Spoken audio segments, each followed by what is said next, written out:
একটি ছেলে সব কাজই বলতো কাল করব কাল করব, এই জন্য তার বাড়ির লোক তার নাম দিয়ে দিল কাল। তো একদিন এই কালকে তার বাড়ির লোক বাড়ি থেকে বের করে দিয়েছে, খায় দায় ঘুমায়, কাজবাজ কিছুই করে না। তো কাল বাড়ি থেকে মনের দুঃখ নিয়ে হাঁটতে হাঁটতে বহুদূর পৌঁছে গেছে।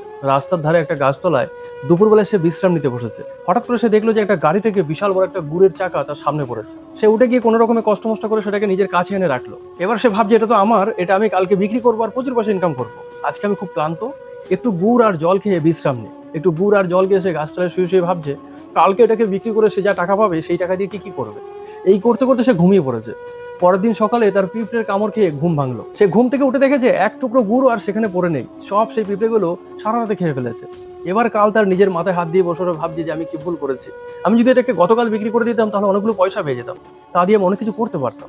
এটা শুধু এই কালের গল্প না, এটা বেশিরভাগ মানুষের গল্প, বেশিরভাগ স্টুডেন্টদের গল্প। কাল করবো, এটা কাল করবো করতে করতে আমরা আমাদের জীবনের মূল্যবান সময়টাকে নষ্ট করে ফেলি। যখন আমরা বুঝতে পারি তখন আমাদের কাছে আর কিছু করার মতন থাকে না।